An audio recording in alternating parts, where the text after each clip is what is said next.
Hello, everyone, and welcome back. We're here at the Vista del Camino course, the XL layout, as we're round number 3 of the Memorial Championship presented by Discraft. Aaron Gossage, who's in the studio on the mic again. He's currently built himself a little bit of a lead out in front of this man, Anthony Barela. We've seen a few struggles. Everyone battling the windy conditions.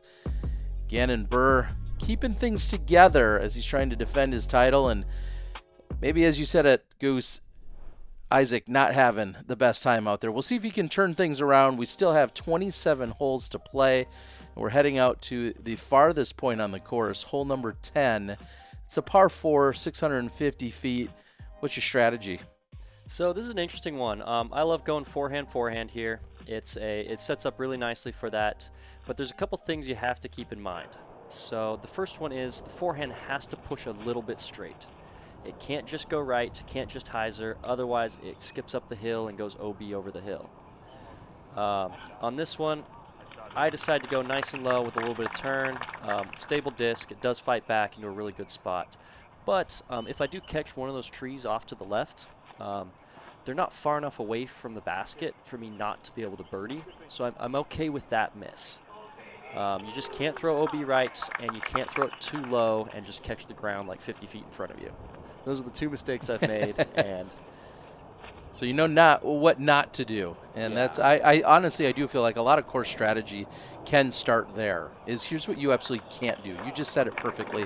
You know, your miss is here or your miss is there. I can make that mistake, but always start with the things that you absolutely can't do, and then work yourself backwards from there. That's what I like to think about. Yeah, and this is a really tough shot here. He's throwing the backhand with the crosswind.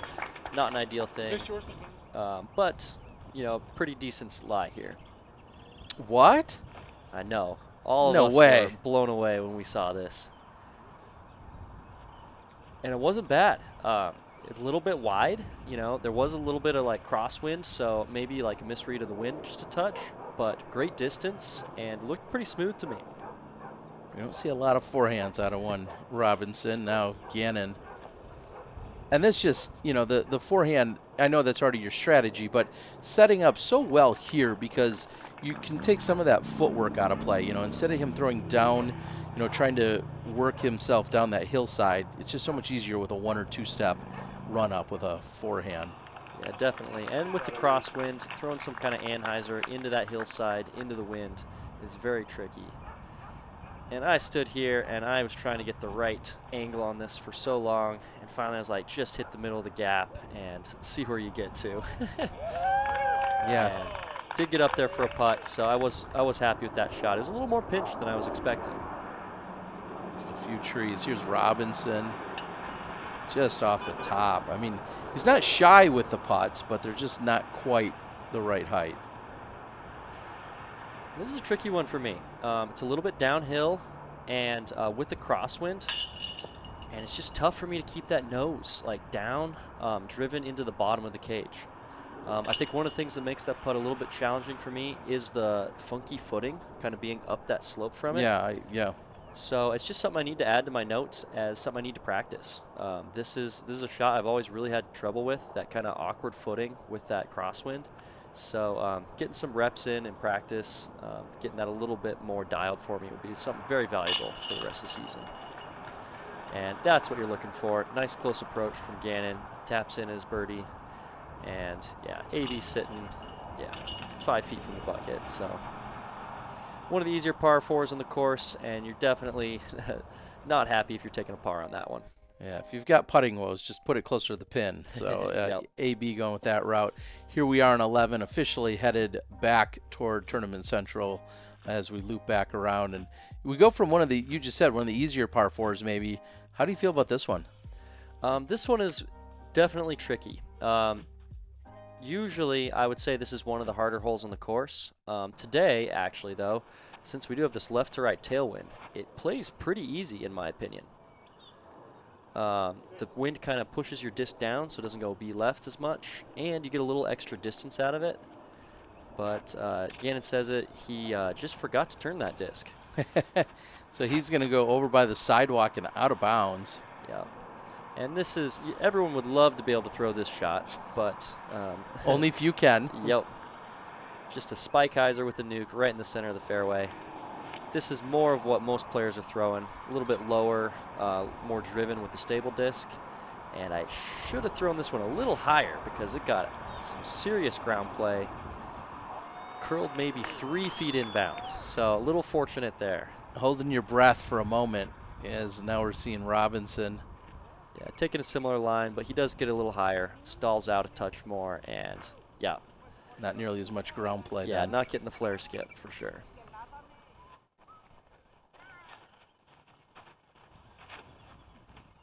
And just a putter approach here. Yeah, and that's AB's shot all day. He loves throwing that Luna. It goes so straight for him, and he's got really good touch with it. So anytime he pulls it out, you can bet it's going to be a pretty good shot.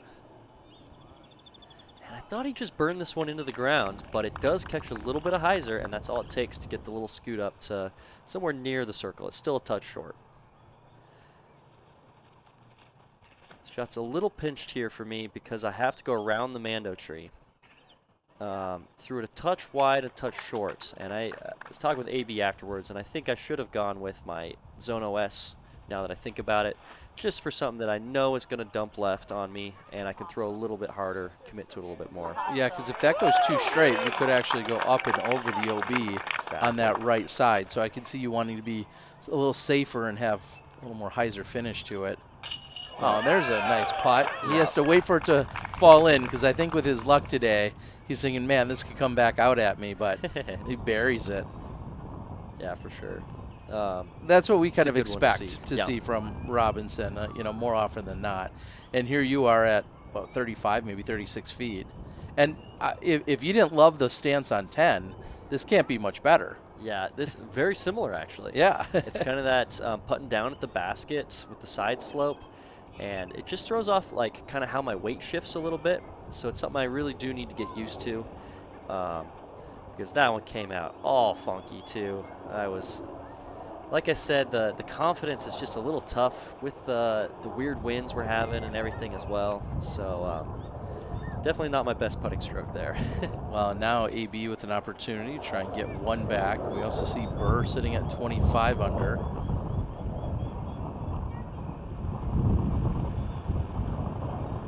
He's going to take his time and pauses for a moment. You can hear the wind. You don't take anything for granted out here.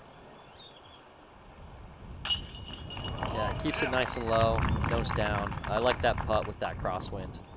After seeing that putt, I'm thinking similar thoughts. I'm like, try to just keep that nose down, keep it nice and low over the cage. That's kind of the goal here. And then I've just been missing my release point a little bit, so I'm like, just slow things down a touch. Try to hit that spot that you're aiming for. And whoa. Get some lift. It's not exactly where I was aiming, but that's about 2 feet higher than you were aiming, and the chain did the work for you. I'll take it. In is in, right? It is in, yeah, as they say. No pictures on the scorecard, just on the video here, but Yep. You'll take it as we head over to hole number 12. What a beautiful hole. Yeah, definitely a picturesque hole. This is a classic for the Memorial, and usually I'm a big fan of this hole, but today we are all a little bit dreading throwing this one. It is ways uphill, plays, about 427. I think the basket's actually only about 400 feet when I was checking it, and the key to this one is you have to get it high enough. If you throw low at all, you just stay on the gunite. So the key is really getting it high enough that you can get over that and then not go too far. And AB catches that tree, keeps him right at like 35 feet or so. I think, Yeah, anytime you're deep and right of that tree, again, there's always like a few branches that are too low and don't really give you a putt. And that big miscue here from Robinson. Yeah, he just caught one little branch on that tree there and, knocked him down early. He's going to be going to the drop zone. One of the things I was going to say about Isaac Robinson a little earlier is I played 2 or 3 rounds with him at the beginning of last season that looked kind of similar to this. It looked like he was a little bit off putting, a little off on the drives, stuff like that, and nobody even knows about it because he figured it out, pulled it all together, and played some of the best disc golf of anybody the whole season. So even if you do see some players, struggling at a tournament here or there, a lot of times this early in the season, it's just trying to get back into that rhythm. And I have faith that Robinson's going to be back, at the top of these tournaments, playing his best golf in no time. Well, and, as we're here on a Saturday night looking at this, clearly he could come back out, shoot course record on a Sunday, and nobody would be surprised by that. So as you said, some days you can have an off day, even if you are a current world champion and a 2-time major winner in the previous season. AB doesn't look like he has to deal with that branch, but still tentative, and that one's going to be off cage. Yeah. And I think you missed my shot earlier there, but I wanted nothing to do with it. Laid up my 35-foot putt. I was happy with my tee shot, nice and committed, but with this wind, I'm like, nah. Yeah, exactly. I don't need it. And now Robinson has a chance to save his par.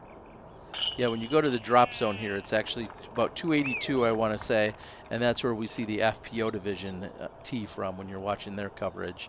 So still have to get up and down, and Robinson's done just that. Yeah, it's not an easy shot. Definitely, if you are playing a tournament like this, it's good to practice that drop zone shot at least once or twice, because you never know if something funky is going to happen, and you'd love to have a little bit of practice getting up and down from there.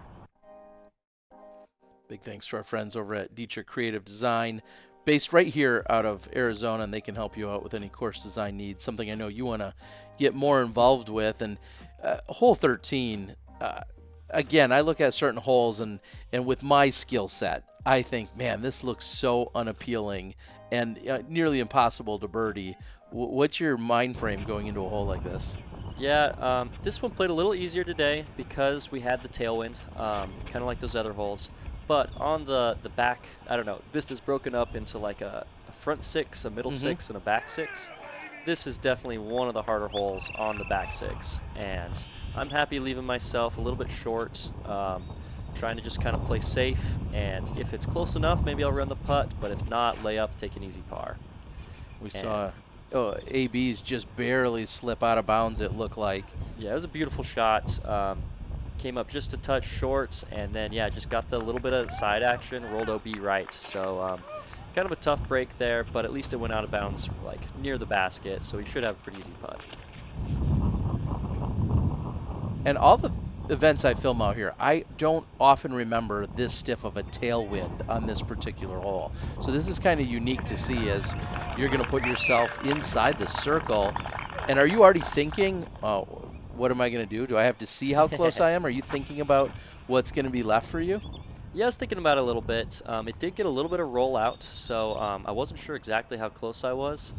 But I knew the AB was OB, and I knew that Gannon was maybe 40, 45 feet. So either way, it's like, hey, I could lay up and probably not lose anything here. But getting a stroke back right here would also be really solid. So yeah, so you guys are moving in.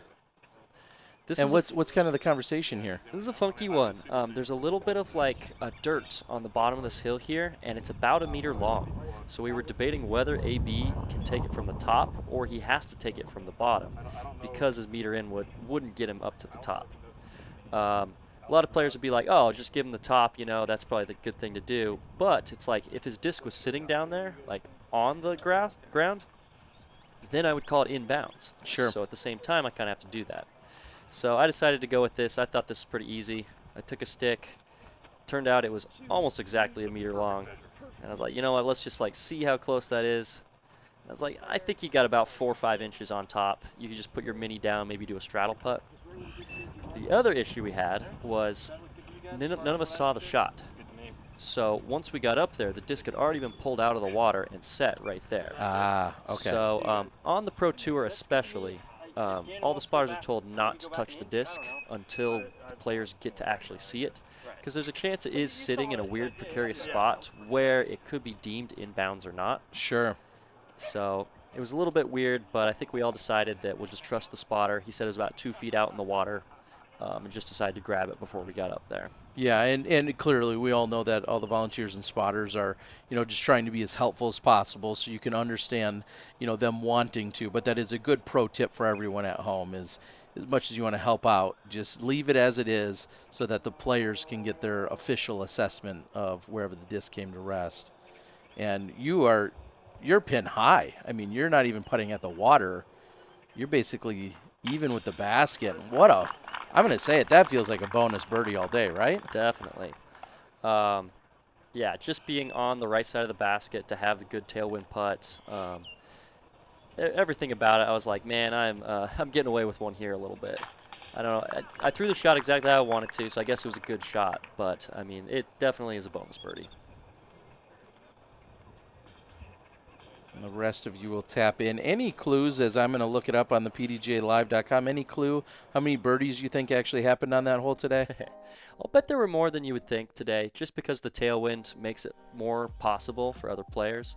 So my guess is probably a handful, maybe 5. Okay, well, there was 9. 9, okay. Which is only about 9% of the entire field. So certainly in an elite class there as we head to 14. And this feels like, again, yeah, there's OB left and a little bit of OB right, but I feel like this one's just a par 4 ready for you guys to chew up. Yeah, this one's got to be the easiest par 4 on the course, especially with this line that most of us are going to be taking. You just throw something stable off to the right, get a little over halfway down the fairway, and then you only have like 250, 260 into the pin from there. And AB does like going up the middle, gets him a little farther up, makes the approach a little bit shorter. I don't know, I'm not a big fan of it just because the hyzer is so easy. And Gannon falls suit there. Same shot I'm throwing.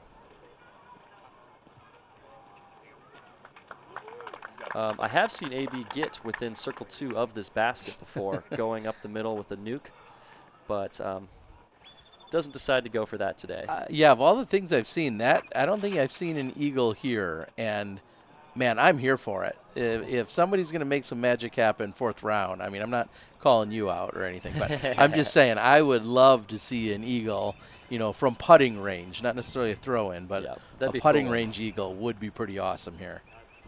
So Isaac got knocked down a little bit short and early, but it's still plenty in birdie range there. It's not too far, and I think he just ripped that one a little too hard, didn't gauge the wind, and does push right out of bounds.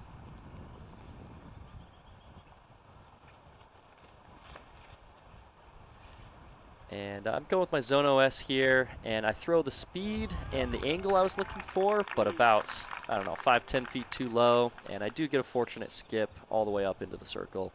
So another one where I'm just, I'm happy I got the ground play, but it was close to the shot I was looking for. Sometimes good enough is just that. Exactly. It's just a little standstill. I mean, making it look easy. That's a pretty shot there. Similarly, AB, I mean, this is just child's play when it comes to approaches. Yeah, he's got really good touch with that Luna, too. I'm always amazed how slow he can throw it and still have really good accuracy. So after going out of bounds, Robinson has this left for his par save. Yeah, and this is, like I said, one of the easier holes out here, so anytime you're taking a par on it, you're not very happy. So carding a bogey is definitely not what you're looking for. Just prior to the round, I ran into you and AB and did a little Instagram update, and AB said, yeah, I'd love to, come in with like a smooth 6 or 7 under. How do you feel? I mean, I know we're seeing the scores with just a few holes left to play, but how do you feel about 6, 7 under in that neighborhood? So these are some of the toughest conditions I've ever played Vista in. So 6, 7 under would be pretty solid. Okay. I wouldn't call that a smooth 6, 7 under. I would call that a, working hard to get my 6, 7 under. Okay, and we see as many as 10 or 12 on any given, hot round if somebody really is on fire out here. So when he said 6 or 7, I was like, wow, you're really pulling things back. And right now that looks pretty good. I mean, you're 5 under with a few holes left to play. And meanwhile, Barela's even and Buhr is 6 under. So 6, 7, that neighborhood doesn't sound so bad right now. Yep. On this these last 4 holes here, 2 of them are pretty challenging, pretty tricky, and 2 of them are pretty easy. So key is just kind of give yourself a look here on 15 and 16, and then hopefully routine birdies 17, 18. that's kind of the game plan you're looking for here. Hole 15 is a great hole, the Peninsula par 4. You've got a bunch of different options to go off the tee, but basically you're just trying to get down as far as you can and to the right so that you'll have some kind of approach back to the basket on the left. Some players will throw a spike hyzer over the top on the left, and some will go low with kind of a low skipper. And what an interesting yet, I'll say, committed play to see you go with a forehand here. I mean, you're limiting the distance that you're going to push to the pin with a forehand, aren't you? Definitely. I'm trying to go nice and consistent here, get well off to the right, and threw it a little wide, and then no ground play. It just sat right there, which I was really surprised about since we did have the left to right tailwind. But this shot is just absolutely hammered from Gannon. Puts great angle on it, gets it wide around the tree, gets all the way down. Like from there, it's almost like a stock hyzer, I would say, to the basket.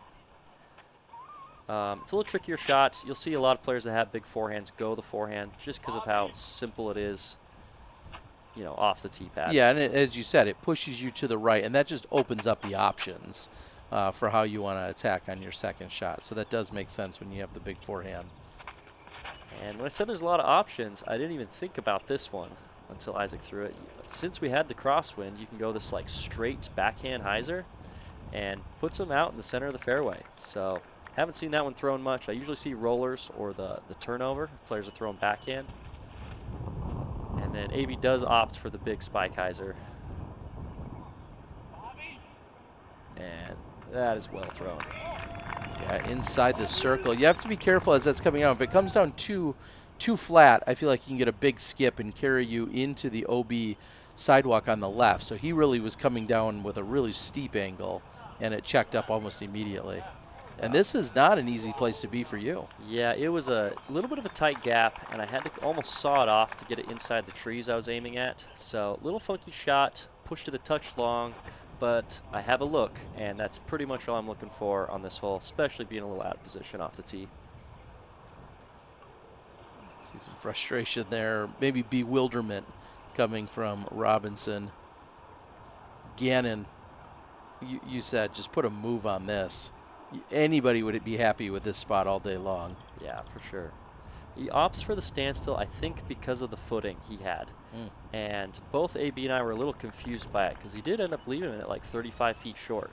And it's a little surprising, you know, since he did go for the standstill shot. So at least he does have the good like left to right wind. So on a good side there versus I'm putting straight into the headwind.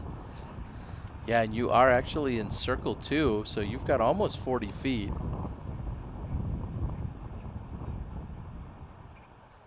See the leaves blowing, and that doesn't look appealing and just off the front cage. It looked like a good stroke, though. Yep, I was happy with it. I came out nice and like kind of right where I was aiming. The biggest thing was I didn't know how much it was going to lift with the wind, so I was just trying to keep the nose angle flat and give it a chance to lift in if I read the wind just right. And yeah, from a knee putt, I don't ever understand that stuff. Well, we talked earlier as AB's in for birdie. You know, we spoke a round or two ago about how he has all these awkward, you know, stances and opportunities and ways in which he kind of bends himself to fit what he feels like is the best, you know, need or lie or stance. And I can understand not understanding it. It's interesting. I so much prefer just like keeping everything exactly how I practice it, the same motion, the same stance, all that stuff. But, you know, I'm not nearly as good of a putter as Gannon, so I can't really knock him for any of that stuff. He's in for the par.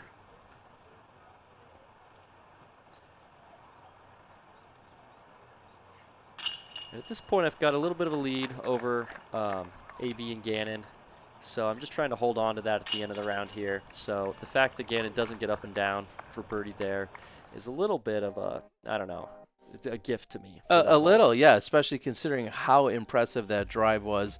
And we head to 16, and I feel like you need to put a little heat on this one. Yeah. We do have a tailwind, which is a really good wind for this shot. A lot of times I struggle getting a mid-range all the way to this basket since it is uphill. But with the tailwind, I definitely can throw it a little harder, and I'm able to get there a little more easily. So I think you'll see more backhands from the players since we do have the favorable wind, just because it is a cleaner shot. You don't bring it in as much luck with the roll-away potential when you throw the forehand. And that is a beautiful shot from AB. Exactly what we're looking for. Touch of Anheuser on the hillside and just sliding right up to it. And I was trying to follow that exact same line, and right at the last second, I decided to throw the disc as hard as I possibly could. And Gosh, that throw so hard.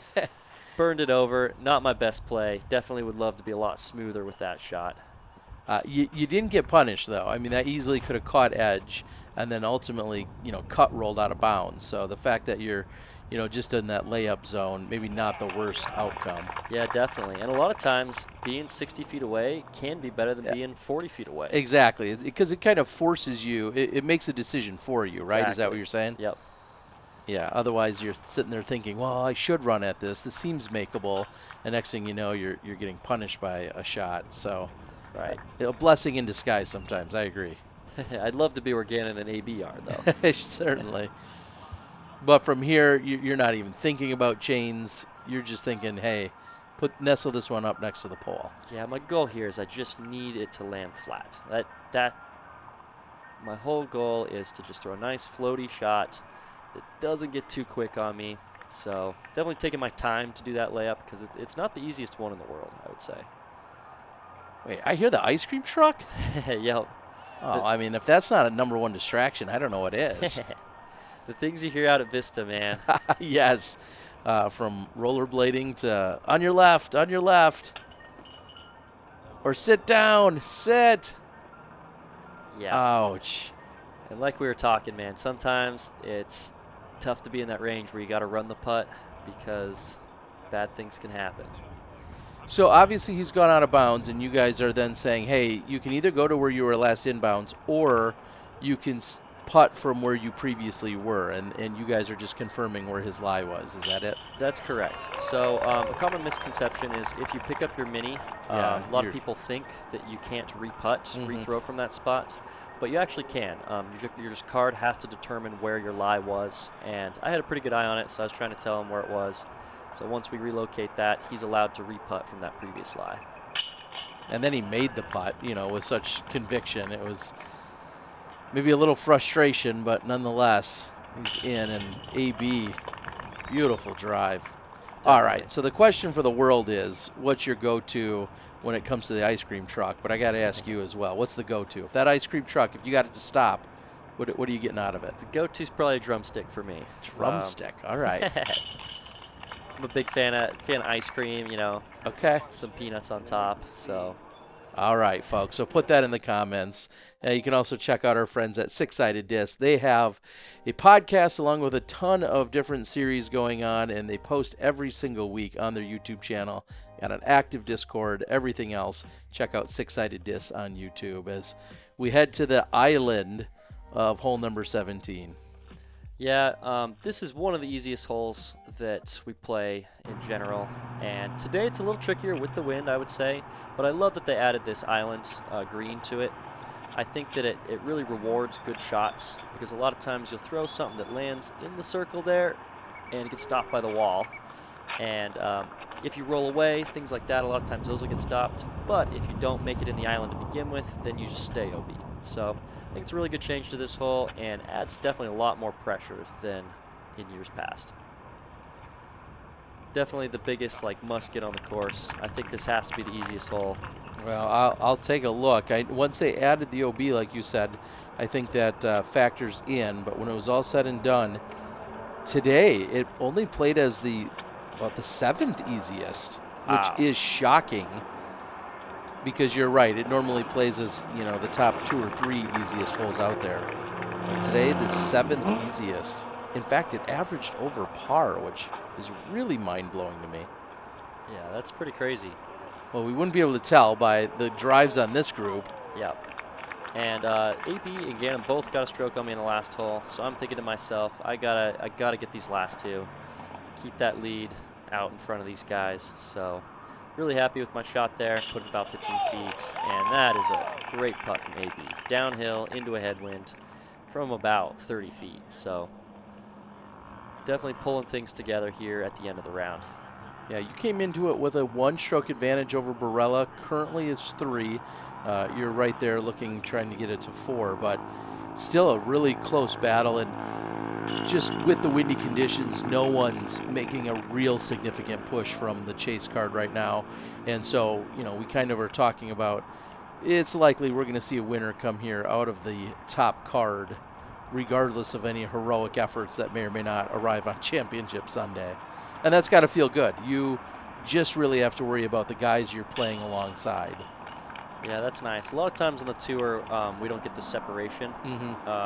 First card, second card, third card will all be within a few strokes of each other. So then you really do have to be worried about players from other cards. But like you said, a lot of gaps, a lot of separation here at the top. And yeah, I think we've made this pretty much into a three-person race at this point. We head over to our 54th hole of competition.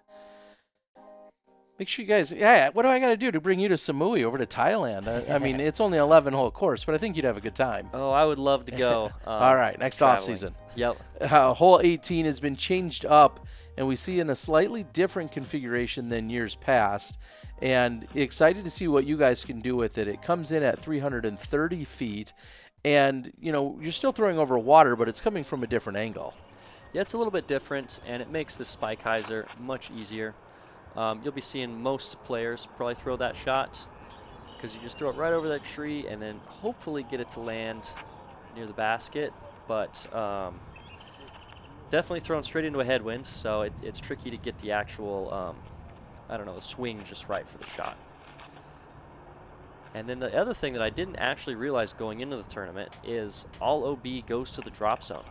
So it plays as an island green, and so regardless of how your shot gets there, it does have to come to rest on the island for it to be safe, or for you to get your distance. Yeah, so this effectively is always going to be a large potential for a 2-stroke swing. You go to the drop zone, you're almost guaranteed a 4. And if you put it on the island, you're likely having a putt for birdie. So a really good chance for a 2-stroke swing. And we got to be thinking about that, 24 hours from now as we're trying to close out the tournament. And that's a beautiful shot there from Isaac. Decides to go up the middle, good speed control, and just settles it near the basket. I almost wish they would Mando that tree on the right and make players play up the middle. I think that would be a little bit more interesting. Gannon's going to close out with a birdie. Barela actually just stepped up very quickly to the drop zone. He approached to here. We'll see him in a moment. But after he had gone out of bounds, like you said, you go to the drop zone, almost guaranteeing you a 4 at best. And this is a pretty nervy putt for me. About 25 feet. I've got a good wind, but what I really tried to focus on this one was take my time, make sure my grip's good, and then just be nice and deliberate with my backswing. Try to release it right at that aim point that I'm looking for. This in the past has been something that I've really struggled with. Coming down the stretch on these holes, it gets a little bit nervy, and I was feeling it some today for sure, and I'm sure it'll get even more nervy tomorrow. But super happy with that clean release, and honestly, I lost a stroke to Gannon there over the course of the round, but played a pretty solid round, so I'm happy with that. Yeah, you shoot a 7 under, and we were talking about those scores earlier. AB's going to shoot a 2 under. Gannon comes in with an 8, and Isaac struggles and finishes over par on the round. But that's going to close us out. Any parting shots? Just in general, I think Gannon shot the hot round for the day, if that tells you how hard the course played. But hopefully we'll have a little better conditions tomorrow and shoot a little bit lower. All right, guys. Like, share, subscribe, do all the YouTube things. Leave a comment with your favorite item from the ice cream truck. And we'll see you on Championship Sunday.